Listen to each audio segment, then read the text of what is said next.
Good morning. Thanks for joining today's webinar where we'll be looking at simplifying the challenges of modern ITSM with Hornbill Service Manager. Your presenters today are Manish Dave and Abdi Hamisi. Delegate audio will be muted during the presentation. If you have any questions, please type them into the GoToWebinar questions facility on the right-hand side of your screen, and we'll answer them at the end of the presentation. I'll now pass you over to Manish. Hi there everyone, thanks for joining our webinar today. As Peter said, today we'll be taking you through an overview of Hornbill Service Manager and how we can help simplify the challenges of modern ITSM. I'll begin by looking at some of the key challenges that we've identified and how we've addressed them in Service Manager. I'll then pass over to Abdi to take you through a demo of Service Manager in action, and we'll close by looking at some of Hornbill's key differentiators, our commercial offering, and our Supportworks to Service Manager migration package. So to begin with, Hornbill have been in the ITSM industry now for over 20 years, supplying Supportworks, the system all our attendees are using at the moment. We've used our experience and the feedback that we've received from our customers, and we've identified a number of key challenges with traditional ITSM tools such as Supportworks. The number one challenge that we hear about all the time from our customers is upgrades. They're an expensive, time-consuming process. We always hear about customers who plan on upgrading, but the project is delayed for one reason or the other.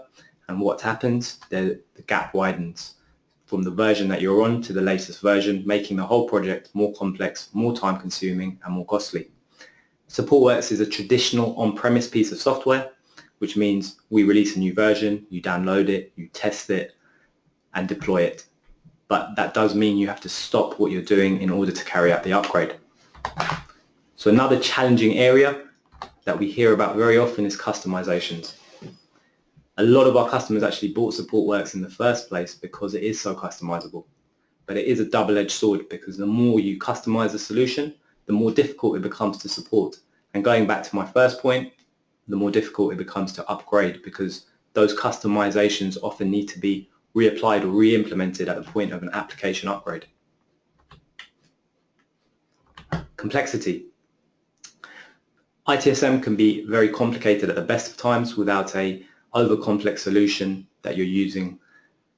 Supportworks is a very feature-rich tool, but it does require a high degree of knowledge and expertise, which does lead on to training, which can be time-consuming and costly.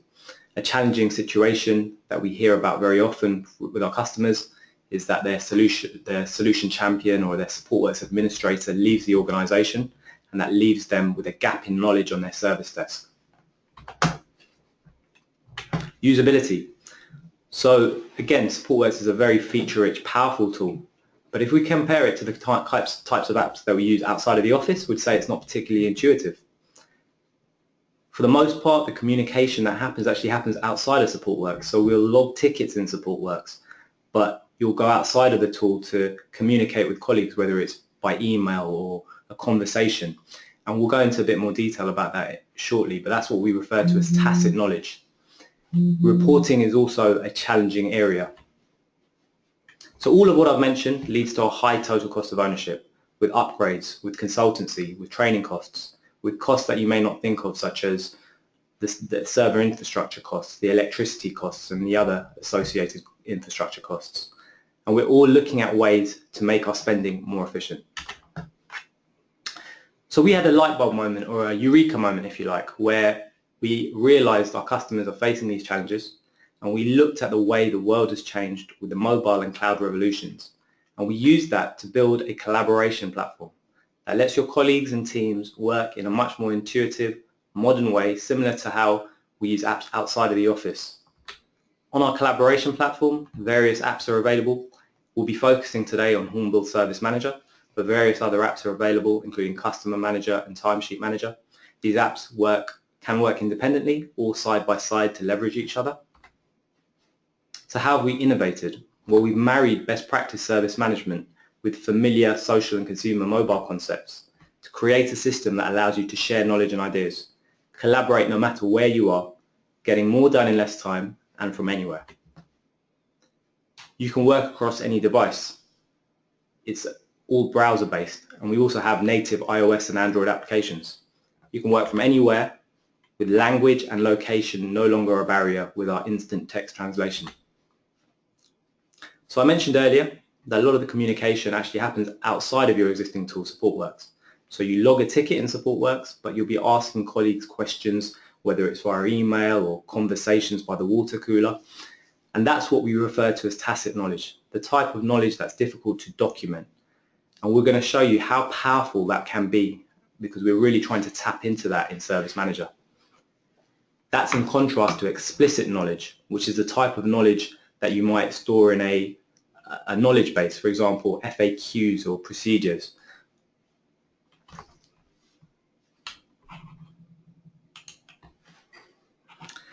So I mentioned earlier, Supportworks is a traditional piece of on-premise software. What that means, Hornbill will release a new version, you download it, test it, and deploy it. You have to stop what you're doing in order to get the latest version. This is as opposed to Hornbill Service Manager, which is a true cloud service. What that means is you're up to date all of the time with the latest features. We use a system called continuous deployment, so you don't have to stop what you're doing. You just stay up to date and it keeps on getting better. Similar to Google or Facebook. It just keeps getting better over time. What that means is there are no more complex and costly upgrades. All our updates are automatic, keeping you up to date with the latest features without any service disruption and customizations that keep on working guaranteed.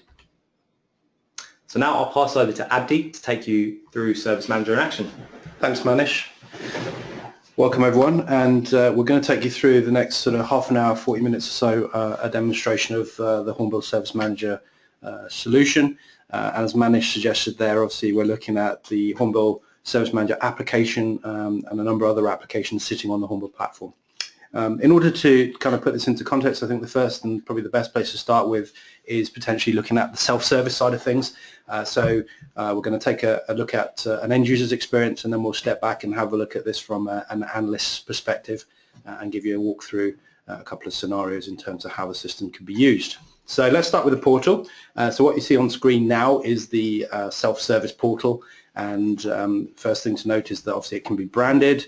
You can deliver this in any language. And obviously the other thing that's also important to people is the concept of single sign-on. So using your Active Directory as an identity provider, you can provide pass-through authentication to your users for the portal. For today's purposes, I'm going to authenticate in here, but obviously if you've got this set up on your infrastructure with the integration with Active Directory set up, then obviously you would pass through without having to go through that stage. So what I see when I log in initially as an end user is the view of my my services, if you like, and very much this is a tool that's centric around the services that you provide to your end user community. And so what I'm seeing here is the user that I'm logged in here, who is Steve, is a view of my services, and I can expand this out to have a look at all the services that have been made available to me.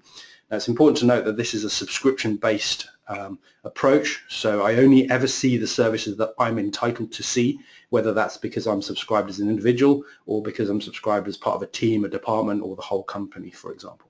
Now the other thing to note here is you'll note that there's services on here that are from IT, such as the desktop support or the home working service, for example, but we also have the concept here of services which are being delivered by other providers within your organization. So the concept here is one of enterprise service management, whereby your end user goes to a single place to basically interact with whether that's an IT service provider or a finance service provider, or indeed the HR human resources team potentially, or the finance team. So again, it's a single place for your user to go.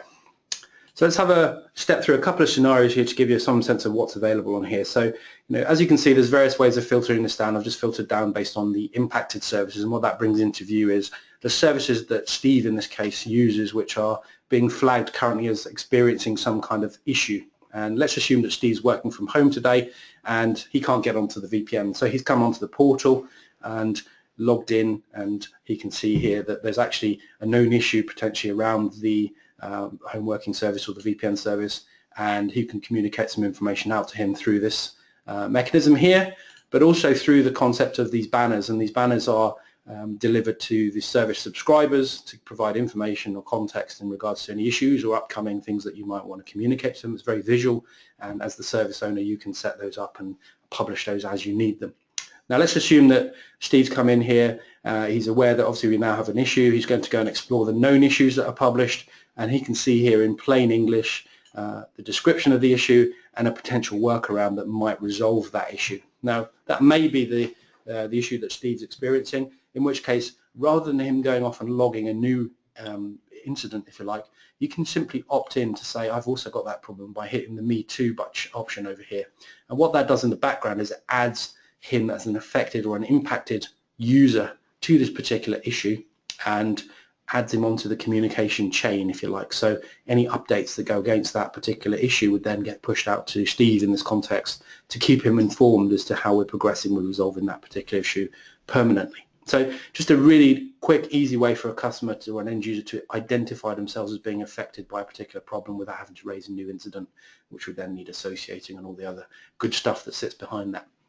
Now let's just walk the scenario through further. So let's assume that that wasn't the issue that Steve was experiencing. Maybe he might be looking for some help.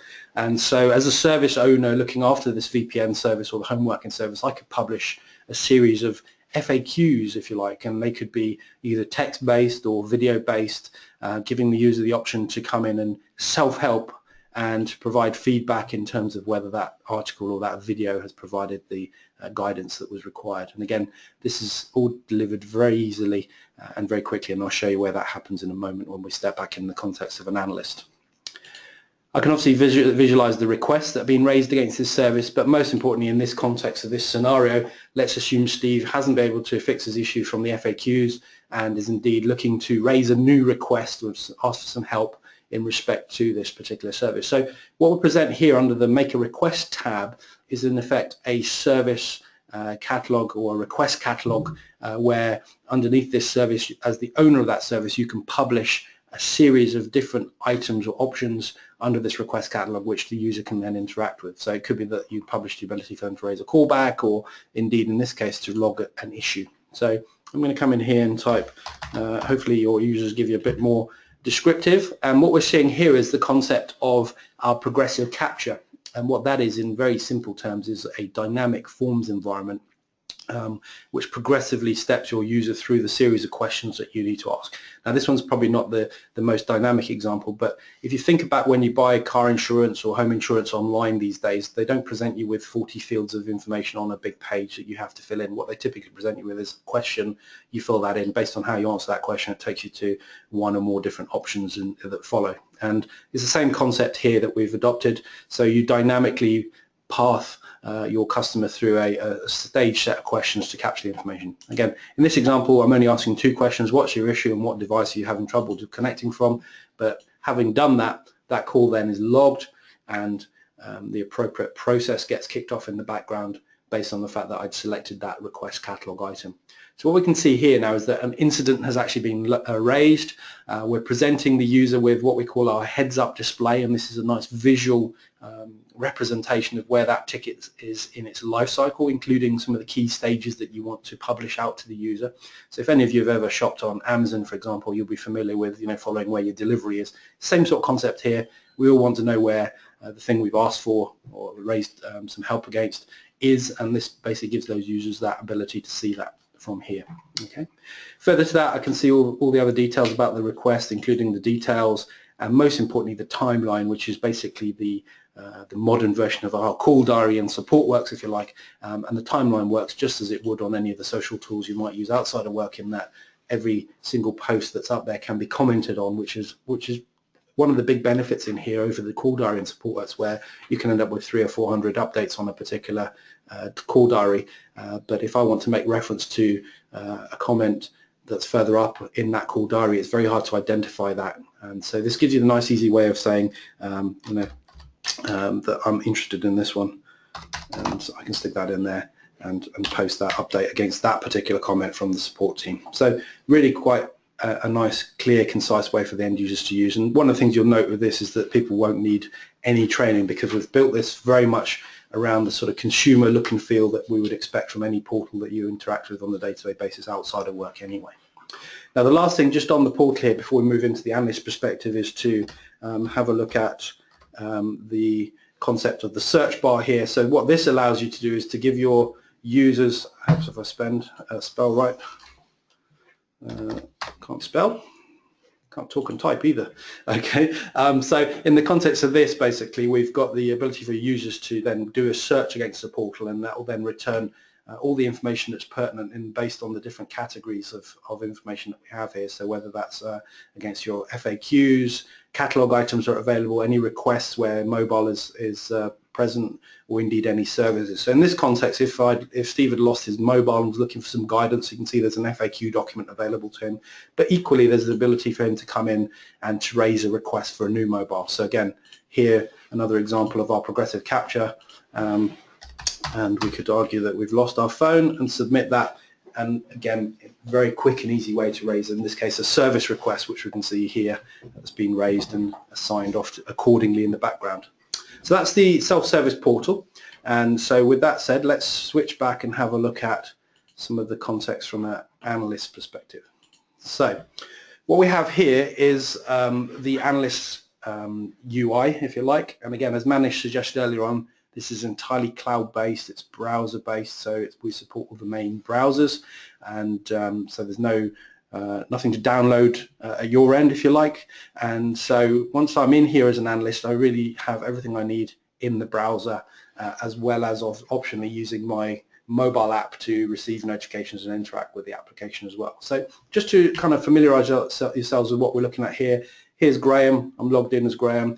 Graham has the option to choose his language preference. Again, for those of you who maybe have users or colleagues within different geographies, you may want to be able to publish this app in different languages. That's all possible.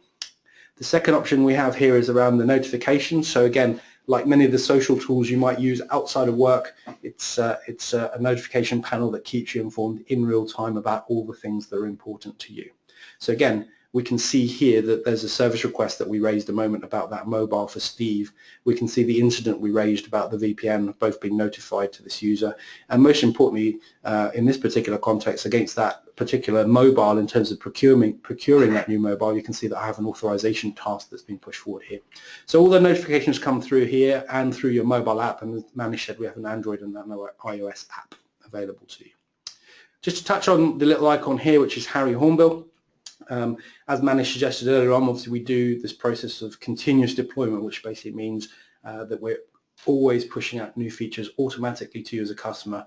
And obviously one of the challenges there is that we obviously need to teach you and train you on how to use those new features. So we introduced Harry Hornbill here, and he basically pops up whenever there's a new feature. As we can see here, there's a feature here around service bulletins, for example, and we provide video and links off to wiki pages to advise and guide you on how to make use of new features as they become available. So that's all done inline and pops up whenever there's something that needs your attention in terms of learning a new feature. You've got your global search bar at the top, which allows you to search against a whole host of different aspects. And then down the left-hand side, we have some of the applications that Manish discussed earlier on. So the home panel here takes you into all your collaborative features. We've got Customer Manager, your mailboxes, Configuration Manager, Document Manager, Service Manager, Asset Management, and Timesheet Management. And again, the demo we're going to show you today is a combination of a number of applications. They're not all required. You can add them in as you choose. And again, that's something to talk to your RM about potentially after today's demo. But for the purpose of today's demo, let's focus primarily on Service Manager. And before we go in and show you any more of the functionality, I just want to quickly show you the request list. For those of you who are wondering, is this actually a service desk tool? So here we have the service desk request list. So as a service desk user, this would be where I'd spend a lot of my time managing my requests, if you like. So again, we'll come back and have a look at it in a bit more detail, but just before we do that, I wanted to spend a few minutes just looking at the services, because they really do form the core of what we offer here within the Service Manager application. So what I'm looking at here in the context of the role that I have the rights to come in and manage services, and in essence what we're looking at here is a service catalog, if you like. And so within my service catalog, I have the ability then to drill down and have a look at any of the services I have the rights to see. And in this case, let's assume that Graham is the owner of this particular service, and he can come in and define against that home working service that we looked at on the portal, the status of that service in terms of its portfolio status, the category of service that this is, the icons, whether it's visible, some of the high level stuff. But most importantly, I can also decide who is a subscriber to this service, and is it indeed just a series of users as we have here, or is it specifically the whole company, the whole department, the whole logical grouping that we've put together here. So again, you can add and remove subscribers to that service, and it's in that context that that service then becomes available to that user through the portal, or available to log tickets against that user when you're logging tickets as an analyst on the desk. In addition to that, we talked about the whole enterprise service management side of things. So, assuming this was the HR service, for example, we may want to restrict this down to just the HR team being able to see and log tickets against that service. So again, in adding a team to this particular filter here, what we're able then to do is to restrict visibility of those tickets to a single team or multiple teams, and in such a way do what was, I guess, undertaken using data dictionaries in Supportworks, where you'd be able to create a data dictionary and restrict types of tickets to a particular data dictionary, and then restrict visibility based on who could log into that data dictionary. So it's a much quicker, cleaner, easier way of doing that using the teams and the services capability. Okay. So having set up your service at a high level and decided who uses it and who supports it, we then get into what kind of requests can we log, and building out what we call our request catalog, which we saw briefly on the portal a while ago. So what I'm looking at here is against the home working service, am I logging incident, service request, problems, known errors or changes? And if I am, what's the logic that I want to apply? So under the incidents here, we can see that we've actually decided that we are going to categorize those calls in a particular way. So I can come in and define where in the category tree I want to start my categorization for this service. So it might be a particular branch of that tree in terms of the categories. I might want to decide what actions are available for the tickets, and these we'll see when we go in and log a ticket in a moment in the context of an analyst. But most importantly, just what I wanted to spend some time on was this concept of the catalog. And so what we're saying here is that when I publish this service, there'll be one catalog item which allows people to raise incidents against it, and in doing so I can decide what the title and the description is that's visible, whether it's visible on the portal or not, and most importantly, what form am I going to invoke when this button is pressed on the portal in terms of the questions that I want to ask in order to gather the right information. And then further to that, what business process am I going to invoke once that incident in this case is logged? So these are two very key concepts to the Hornbill Service Manager offering: progressive capture, the forms environment that we present, and business process, the logic that we follow in order to fulfill that request. So what I was going to do is just come out of here, and we're going to drop into the admin tool for a couple of minutes and just have a look at how those two things are actually set up. So if I go into the business process side of things first, this is dealing with what happens once that incident has been logged, and in here we can define all the different processes that we might want to define. So as a very simple example, here's an incident process with timers. So what we have here is the process when invoked would have 3 stages, and if we just have a look at this, one of the key concepts to get across here, which is different to Supportworks, is that in Supportworks, when I log a ticket, automatically it always sends an email. You have to opt out of sending an email to the customer. Secondly, it always starts an SLA in terms of a fix and a response timer. And if they don't apply for you, then notionally you have to put in a 999 years, and in which case you never breach that SLA, but there's effectively a timer going in the background. So what you have with Hornbill is the concept of actually being able to define if I want an SLA. So I'm going to put this node in here, but notionally if we didn't want that node there, we could literally come in, break the logic, I could delete that node, and just rather than delete it, I'm just going to move it out of the way for now, and we could join that back onto here, and in doing so we don't have a timer start for response. It might be that we just want a fixed timer which will start here, and we can in essence decide whether we need a timer, when it starts, what constitutes it finishing, and it being met, and all of that's within your gift to design and build into your process and your workflow, including when and if you send emails, etc. So again, just an example of a process.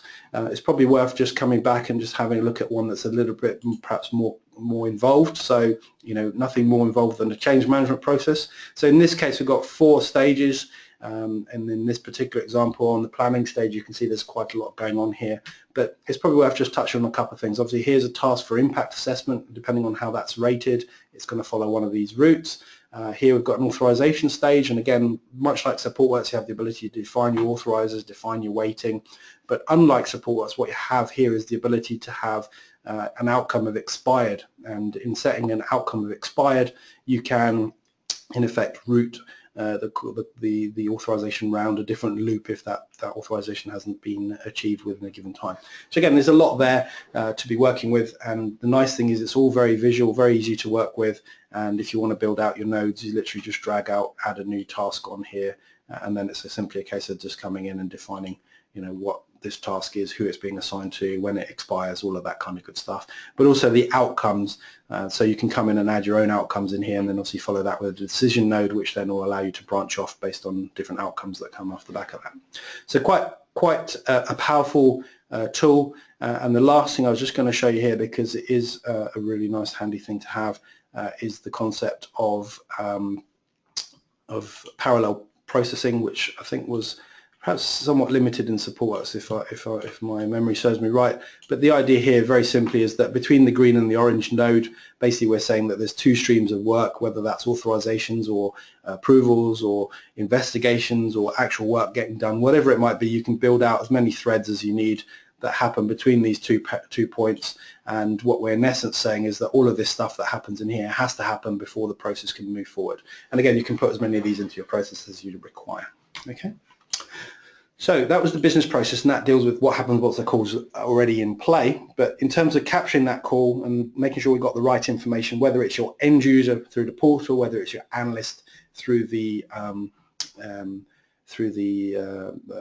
user app, basically you have a number of different options in terms of the questions you provide, and these can be defined right down to the request catalog item, if you like. So as an example here, we've got a new starter one, which is fairly simplistic in that I'm going to first identify who the user is. Second thing, I'm going to provide what we call a custom question node, which is purple, which means you can define your own questions. And in this case, you can see there's 4 questions that have been defined: first name, surname, role, start date.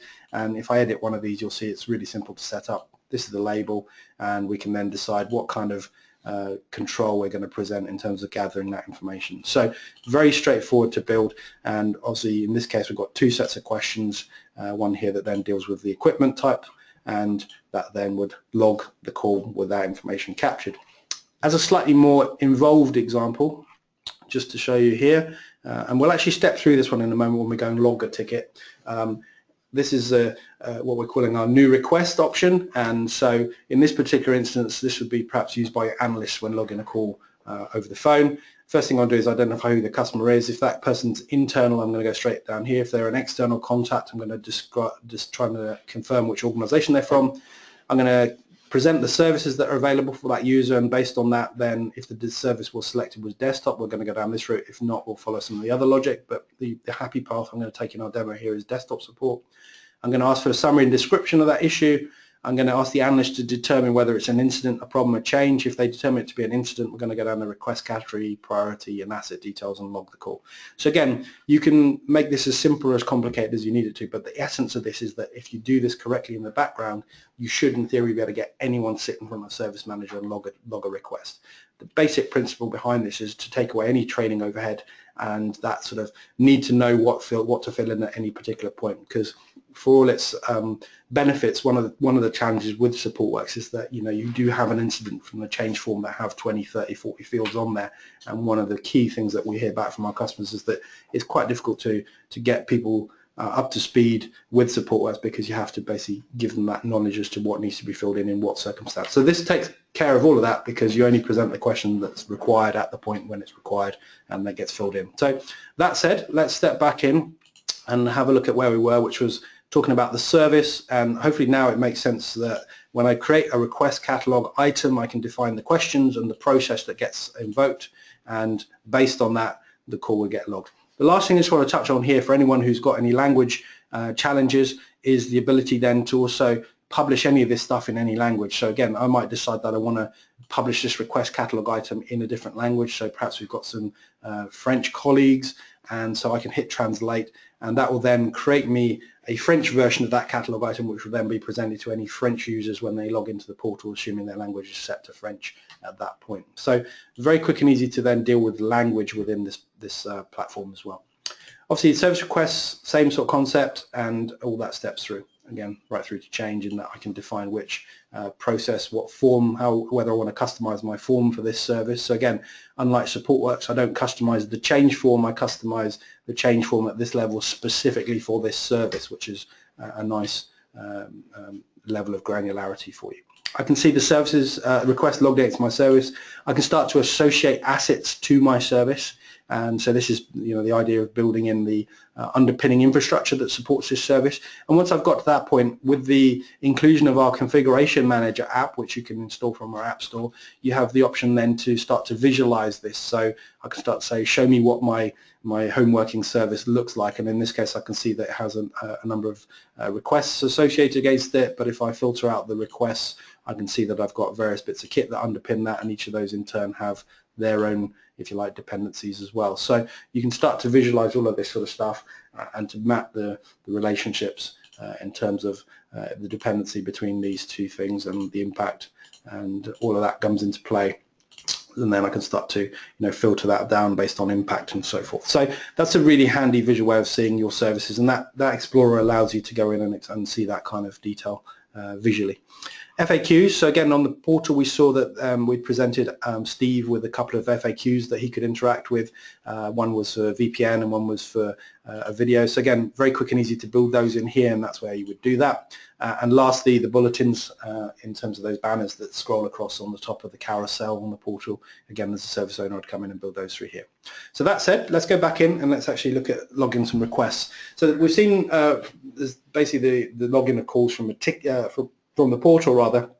There are three other ways you can raise requests into Hornbill. Obviously the first one is email, and much like Supportworks, we have a built-in mail server, a mail client in here, which basically brings through your mail, and again from here I can progress that into a request, or as with Supportworks I can invoke the auto logging of tickets through rules. So very much like the autoresponder tool in Supportworks, that functionality is available here in Hornbill. So that's email functionality in terms of logging tickets. The third way you can log tickets is obviously through the API, and so everything I'm showing you today is API driven, so any action you see me take can also be invoked using our APIs, and they're available to you as a customer if you want to get into that. And then the final and fourth way of logging requests is obviously via the phone ringing and the analyst progressing a ticket themselves. So in doing that, you've got the option here to come in and log tickets, and you can decide which type of ticket you want to log.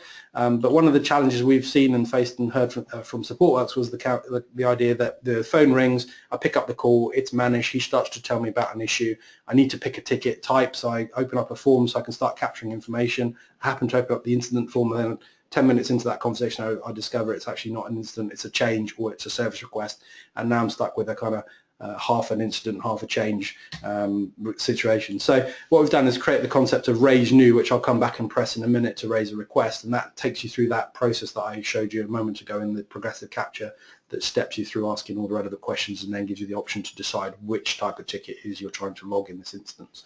So we'll come back and look at that. Just before that, let's have a look at the request list. So it's fairly self-explanatory. It's roles and rights driven, so I only see what I'm entitled to. But in this view, I can filter down based on the different types of requests. I can filter down based on having a look at my different teams that I belong to, and I can belong to more than one team. I can see tickets that I'm following. It's probably just worth noting everything in this solution is basically a social object, so a person, a ticket, an asset. And what that means is you can follow them, they have a timeline, and we'll come back and have a look at that in a bit more detail. But it's just another way of filtering, and that's, I guess you could draw a parallel between following a ticket and watch calls in Supportworks. So there's lots of different options in here that are out the box, but aside from that, you can come in and say, I'm looking at all tickets across all my teams of all types, but I only want to see ones that have the issue where it's a VPN, for example. So again, I can do a quick search in here, and that's going to bring back all of those tickets.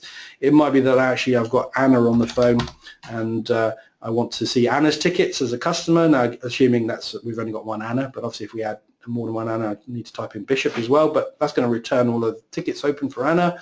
Or maybe Brian has phoned in and he's called in sick today, so I want to see what tickets are assigned to Brian very quickly. I can just do that. So just a multi-purpose quick search tool up there.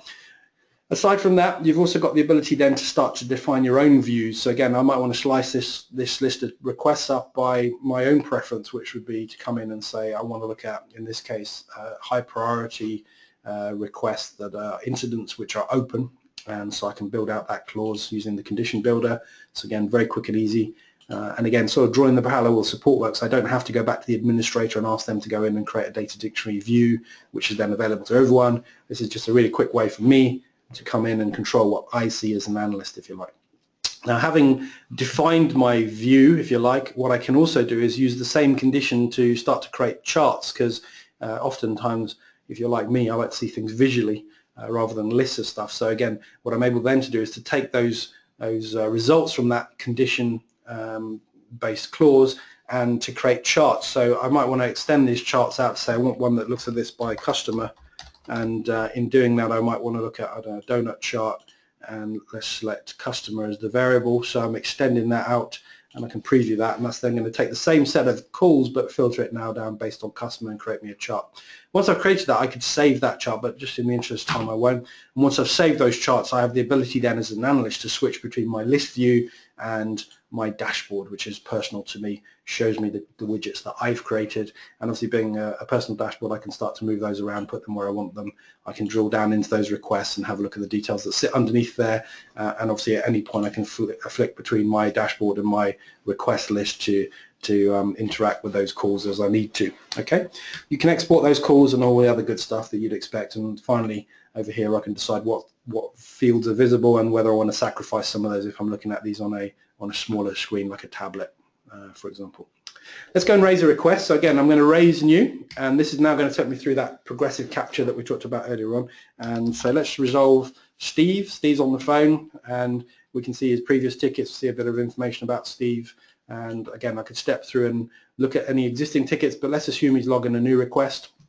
So the next thing I'm presented with here is Steve's services. So is Steve calling about his Mac? If he is, maybe I'm going to go look at the Mac support service, and I can see underneath that service there's a bunch of different request catalog items that I can use to raise a request for Steve against his Mac.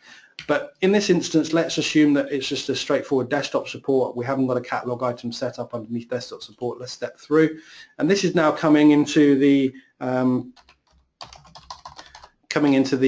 progressive capture that we showed you earlier on. And in describing the summary and in the description, I'm then on to just determining now whether it's an incident, the service request, a problem. And again, these questions are entirely up to you. You would decide what flow is relevant for your organization, but this is just an example, and I've perhaps got quite a few of these turned on just so we can show you a bit of a step through. So again, priority of the call, and then lastly, do I want to associate an asset to this request? And again, I can associate assets that belong to Steve or assets that belong to the organization. So maybe I wanted to add the finance printer in, I could do that, but for the context of today's demo, let's just add his laptop, and we'll finish. So that progressive capture steps you through, and you can go back and amend any of those changes, and it's very easy to kind of follow that flow. And as I mentioned earlier on, you should in theory be able to put anyone in front of that system if it's set up properly in the background, and they should be able to capture the right information first time in order to log that ticket and progress it onto the right team for resolution. So having logged that, you'll note that the ticket's been logged. In this case, it's IN for incident, and the nice thing for those of you who use Supportworks are familiar with the F number on the front, but obviously within here we give you the ability to prefix this with whatever you need. In this case, you can see that a process has been kicked off. We can see that actually a couple of things have been checked off already because the process has taken care of that already, i.e. we've already sent an email, we've already assigned the call to the first line team, and we can see we've already set the priority and the clock is ticking on this particular request. We can see down here obviously that the email has been sent out. So again, if I want to view that email, I can come down here and see the email that was sent out. Again, template, rich text template, so you can send those out to the users. But what it's doing now is looking for somebody to take ownership of this call within the first line team, and it's brought me as the user who's come into this ticket to the right place to do that. And again, I can say I'm going to take that call on, I'm going to accept it, and I'm going to take that on. So having done that, that's marked that as completed there and moved on to the next stage. And what it did in the background, for those of you who might have noticed, is that it's actually created a task here for me to pick this up and to work with it. So that's a task and one way of progressing the call. But there's lots of manual ways of interacting with this call. For example, I might want to, just put in an update in here. Stick that in there and hit update, and that obviously is going to go in line. I might want to stick a screen grab in here. So again, this might be the error code that I've just taken, and again I can paste that in there just by doing a quick paste. So that's put that in line for me. There's a whole bunch of different other things in here so that we can do in terms of just generally updating things. One of the things that Manish touched on was that concept of tacit knowledge and going outside the tool to communicate. So aside from being able to obviously create tasks and assign those off to other resolver groups, or indeed being able to assign the whole ticket off to another resolver group, one of the things we try to leverage here is that more collaborative way of working. And there's a couple of aspects here that you might find really handy. The first one is the ability to add members. So let's assume that I know that Rosemary is the expert in this particular area. So I'm going to add Rosemary in because I know that she'll know the answer to this question, or maybe she's the expert that has the the expertise that I need in order to fix this issue. So I've added Rosemary. I haven't assigned the call away, I haven't created a task. I've literally added Rosemary as a member, which elevates her rights. If she didn't normally have rights to this ticket, she now does. But the other thing I can do also here is I can start to do things like what we call targeted communication. So so I might come in and mention Rosemary and say, can you ABC? And in doing that, hit the update button. She's going to get a notification on her phone in real time. She'd know that I'm looking for her help. She'd come back and respond to that, and that information, that knowledge would be shared directly back in the system. I haven't had to go out of the system to get that person involved in this ticket. So again, really powerful capability that complements the other sort of more traditional ITSM approaches of assigning tickets or passing tasks, or passing the ticket around. I can schedule callbacks, and that would add a task in here. And indeed, the whole platform is built with a task engine built underneath it. So as a user, I can see all of my tasks here, or on my mobile, I can action those tasks on the go through my mobile, and that's all possible. I've got my attachments, and again, in terms of adding things in, I can simply just drag and drop files in there if I need to. I can start to link things. So again, if I'm looking for, I don't know, VPN issues, I can quickly do a search. There's a whole bunch of stuff there. Maybe I want to narrow that search down. I'm only looking for problems which are currently in the status of open, and do a similar search. Now I've only got one problem. I might go off, investigate, make sure that that is relevant. If it is, I could link it. So just shortcutting that. A couple of things that happen. One is now it's added that as a link request. So this incident is now linked to that problem, and vice versa. But most importantly, because that problem is being dealt with by problem management, you can see a new icon come into visibility here, which is a potential solution. So again, clicking on that, I can see the potential workaround that's published for that problem made available to me here, and I can then come in and review that, and if it's acceptable, I can select it, in which case that starts to expedite the resolution of this call and takes the call forward. So that's one option. We'll come back and look at linking in the context of being able to raise a change potentially, which we'll do in a moment, but I'll come back to that. I can email out from here, so again, I can CC, BCC other people into that call. More importantly, I can use what we call snippets. So if you guys are familiar with multi-clips, this is a sort of an evolution of multi-clips, in that I can stick in a multi-clip which will then take variables from my ticket and basically pump that in there and give me the option to send that out to the customer. And just a really nice quick way of updating people. Got the concept of connections, and this is the ability to add other people into this call. So we saw that Me Too button option earlier on, and what this does, it gives you the ability to effectively add other users into that request. So there's a whole bunch of stuff there. In the interest of time, I'm going to move forward, and we're just going to quickly raise a change off the back of this particular request. So I'm going to clone this up and create a change, and we'll use the desktop support service, and we'll just take some of the defaults in here. So it's a standard change, multiple users, low risk. So again, you can define whatever questions you need, and we're going to raise that change. Now really the purpose of raising this change is just to show you very quickly that the change is very similar in layout to the incident we just looked at. There's the difference being obviously we've invoked a different process at the top here, and in this case it's again looking for me to take ownership of this particular change. So if I do that very quickly and assign that to myself, change task comes into being. Again, I'm going to progress that task to say it's okay to go ahead, it's valid. Having done that, it's going to take us through to an impact assessment stage. So again, somebody else would need to come in and say that's okay to go ahead, but it's a low impact change. And all of these actions can be attributed to different users, different roles, and can be undertaken on the mobile. I was just really trying to get to the point here where we can see the authorizations. You can see here those 3 authorizers have been sent an authorization request, which goes out, as I said, as a task or an activity which they can pick up on their mobile. One of the key things that we've tried to do here is to give people different ways of working. So aside from having your request list view, we've also, just take a note of that, it's 202. Aside from having your request list view where I could come in and say, just show me all my changes, and I can see the change there. One of the things that we've done here is build in the concept of boards. And these boards can be used for a whole plethora of things, but one of the areas that we find our customers make use of this is in the context of change management and creating a change board. So here we can see change in the context of the different stages that a change goes through in your processes. And here we can see there's one that's sat with CAB for 202, which is the one we've been working on. And what those boards allow you to do is to basically to visualize those changes in a much more sort of helicopter sense and be able to see what's going on holistically. And as a change manager, that's quite a useful feature for you. So let's just approve this to go forward and accept. And if we go back to that particular change, you'll note that it's moved out of the CAB stage and it's now over here in the approve stage, waiting for somebody to pick that up and do what needs to be done with it. So in essence, the business process will move it through those stages. And the other areas that you can use this for, things like, procurement, for example, or we've got a breach board here, which allows you effectively to bring tickets on here automatically as they come into sort of a breach window. And so visually, you can see the tickets that are going to breach. So really good, helpful management tools. The last thing up here, just very quickly before we step out and have a look at some of the reporting very quickly for you, is the Harry Hornbill popping up again here to show you that there's a new feature on this particular page, if you like. So again, aside from the sort of bigger features, when you have smaller features added, you get them pop up and you hit got it, and that will then disappear off for you. Okay.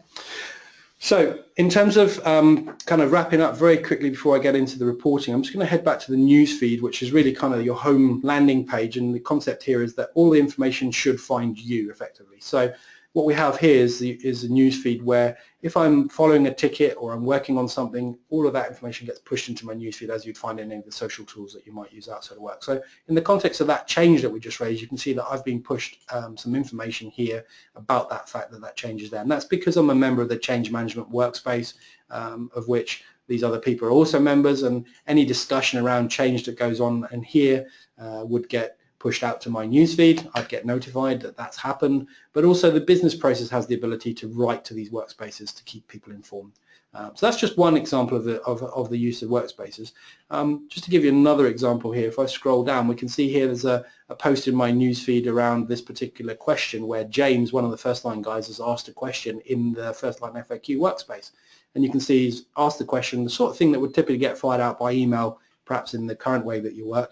You can see a couple of his colleagues who are also members of that workspace have tendered responses. In this particular instance, they've done it in their own language as it happens. But irrespective of that, they've provided a response. But more importantly, other members of that workspace have come in and validated Pierre or Pablo's response. In this case, 4 people have validated Pablo's response, which can give us the sort of information that we know that this is good knowledge that we can use. Now, James can go ahead and raise a request directly off the back of that. But most importantly, having fixed his issue today, is that this sort of knowledge that we're talking about here is what we would call tacit knowledge. And the idea here is that in the future, somebody can come in and type into the global search bar, and where that information would normally be hidden in somebody's mailbox, it's now recorded in the corporate system. And again, I can start to narrow this down to say I'm only interested in stuff that's posted in a particular workspace or by a particular individual, and I can get back to knowledge that in this case was a question that was conversationally answered a year ago and validated by peers, and that's the concept of tacit knowledge. We still deal with the concept of explicit knowledge. So again, I can come in and I can store process documents, for example, and I can search those, and in our document manager app you can see here that I can get back to a specific process document, in this case change management, and so that's all available to you on the system, and you can store that, what we call explicit knowledge, with tags. It can have process owners, we can mark and see all the revisions. The document's a social object in its own right, so it has a timeline. These 2 people have worked on contributing to that document. You can see all the discussion they've had. At some point they've published it to a library and made it available to other people. So all of that kind of knowledge management stuff is built into there. So there's lots of ground we've covered here. I just want to wrap up very quickly for 2 minutes before I hand over to Manish in looking at the management reporting side of things. So within the Hornbill platform, we have the concept of our advanced analytics module. And what you get with that is the concept of a trending engine. So some of you on the later versions of Supportworks will be familiar with some of this sort of look and feel in terms of the trending engine. In fact, some of that functionality has come back from Service Manager down to Supportworks in terms of backporting that information. But what we've got here is the ability for you to come in and set up what we call measures. And a measure can be, incidents resolved per month or by day. And you basically are setting the system in place to go snapshot this information, put it in the database, and allow you then to come back and trend analyze that later on in the future. You can set targets, and then you can see how that you're performing against those targets. But merely this is a collection mechanism. Once I've set up those measures, I can then start to create widgets, and widgets can be anything from trended data to simple widgets that are showing me information in relation to open tickets, or indeed actual live data as well. Once I've got my widgets, I can then start to build what we call dashboards. And so this is an example of a dashboard where I'm using widgets, which are a combination of trended data and live data, and I can put these into whatever format I want. I can then decide on the layout and also who these are shared with, if you like, so I can share them with individuals or roles. But the logical conclusion to this is that most people want to create a load of dashboards, potentially want to put those up on a big screen. So what I've got here is the concept of 6 different dashboards daisy-chained together, which I can then share on a large screen. And again, just while I hand over to Manish, we'll let that run over for a couple of seconds here. But Manish is going to step back in here and give you a sense of some of the differentiators with the new Hornbill Service Manager offering. Okay, just as a quick reminder, if anyone's got any questions, please feel free to post those, and we'll address those for you in a few minutes when we get to the end of Manish's presentation. Thanks, Abdi. That was a great demo. As Abdi said, just please do continue to ask questions. We've already received a number of them. So as Abdi said, we're just going to finish by looking at some of Hornbill's key differentiators, our commercial offering, and our Supportworks to Service Manager migration package. To begin with, just wanted to share our core values with you. As an organisation, we have a number of core values. Customer first, we're committed to working with our customers and being responsive to their needs. Partnership through collaboration means we work in partnership with our customers and value your feedback, be it through our forums, our user groups, or any other interaction. And quality not compromised. We aim to be world-class in everything we do through developing our people, our processes and technology. And for the reason of quality not compromised, we actually don't offer any fixed-term contract with Hornbill Service Manager, which I'll come on to shortly. So we want you to be 100% satisfied that Hornbill Service Manager is right for you, whether it's your processes, your language requirements, or reporting, whatever it may be. And for that reason, we offer a 30-day satisfaction guarantee that's 100% risk-free. How does that work? Well, you put us to the test. We'll give you your own instance free of charge for 30 days. Try it out in your own environment, with your own data, with your own integrations. As part of the free trial, we'll assign a product specialist to you who will work with you to configure the system your way. They will train you up as part of that implementation, so you have the skills that you need to manage and administer the system going forward. And at the end of the 30 days, the choice is yours. You can either start subscribing or walk away without obligation. The point here is we want to remove the risk from you, the customer, so you can make an informed decision about whether this system is right for you. So how does Hornbill stand out from the crowd? I mentioned earlier, I mentioned earlier that this is a true cloud service. So all the updates are automatic and there are no more upgrades. You just concentrate on service delivery and let Hornbill take care of the rest. Price for life is a guarantee that we offer our customers, whereby the pricing level that you sign up to will stay the same for the entire length of time you're a customer. If we raise our prices, you won't get affected. And you'll also get automatic discounts over time through the effect of inflation. Plus, we'll continue adding new features and functionality to the system, and you will not be paying more for that. So you just get more and more value over time. Train for life is a guarantee that we offer, whereby we will train up your solution champion as part of our implementation, free of charge. If they leave, if they retire, if they're promoted, whatever it may be, we will train up their replacement free of charge. Finally, no contract tie-in. We want happy customers, not contractually bound customers. For that reason, you can cancel your contract at any time without any notice. And this comes back to our core value of quality, not compromise. So how much does it cost? Which apparently sounds better in Italian. So whether it's a small team or a large team, we offer a simple, scalable pricing model of £42.50 per user per month. We offer a volume discount, so the more users you have, the lower the unit cost. Here's just a selection of some of our customers that have already migrated to Service Manager. As you can see, they come from all sorts of industries. Two that we wanted to focus on today were Aylesbury Vale District Council, first of all, who migrated to Service Manager last year. One of their key drivers was moving to an infrastructure-free environment, and they actually won the Best Small Service Desk Award at the recent SDI Awards in April. iDocs are a supplier of software and services to the UK public sector, and they moved over to Service Manager last year. One of their key concerns was migrating call data, and as you can see from the quote from Martin, we actually moved over 10,000 tickets for them over the course of a weekend.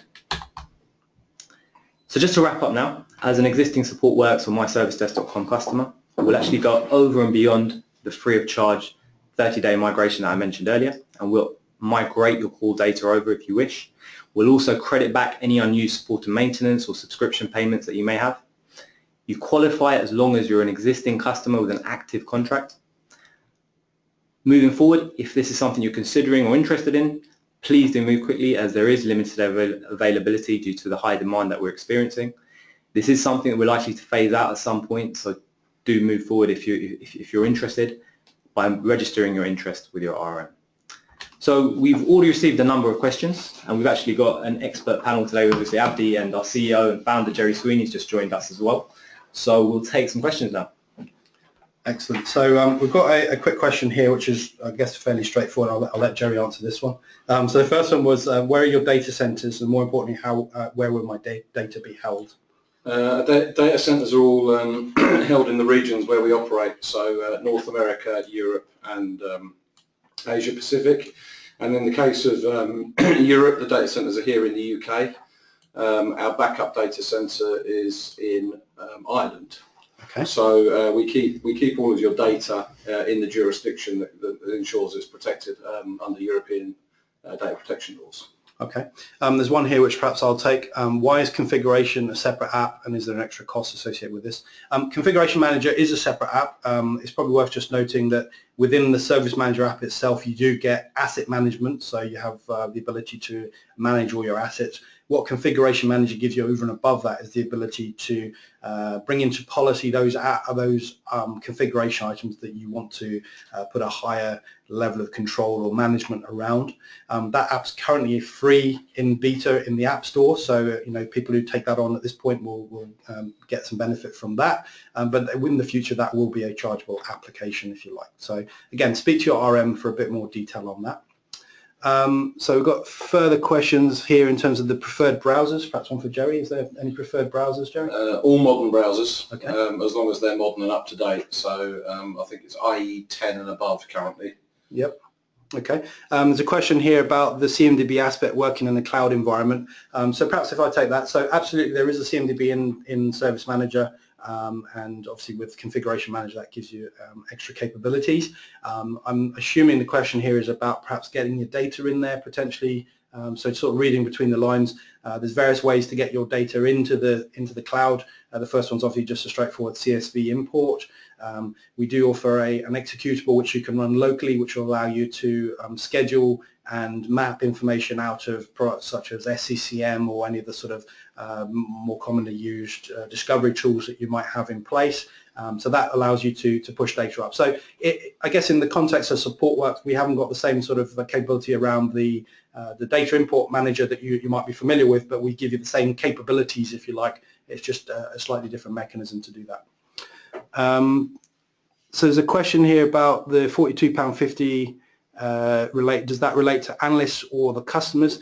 So very simply, like Supportworks, your end user subscribers, in terms of the people you support, there is no cost coming in through the portal. So again, you don't have to pay for your end users using the portal. The £42.50 does relate specifically to the analysts, the people that are actually providing support. So those people that would, in the Supportworks world, have a Supportworks license, you would need to map across, if you like, to have an equivalent subscription for Hornbill Service Manager.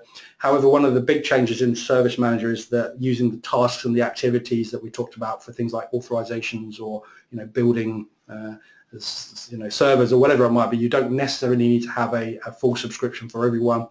Using the tasks, you can take a lower level of subscription. Again, your RM will be able to give you more detail on that, which allows you to come in and interact with the platform and use your tasks, but not necessarily be at the full £42.50 for an analyst.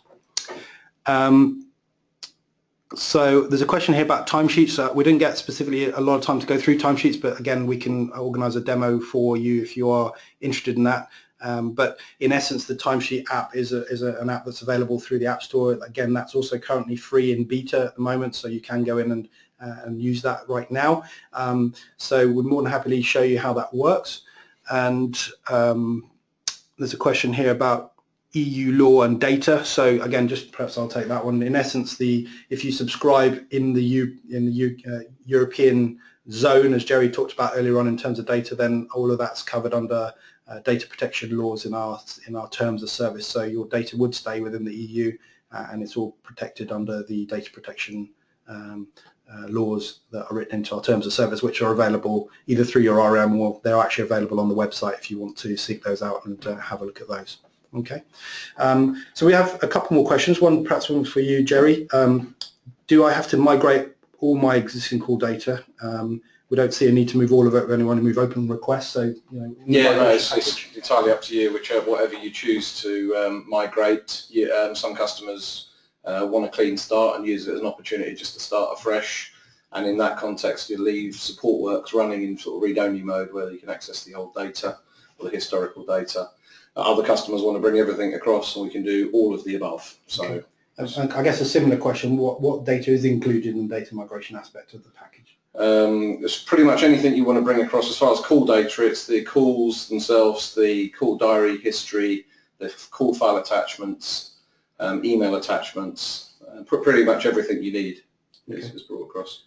Okay, and I've got two final questions here. The first one is. We would be interested in undertaking a migration in the coming month. You mentioned high demand. How do I secure a migration slot? I'll take that one. So yeah, in essence, what you need to do is just make yourself known to your RM.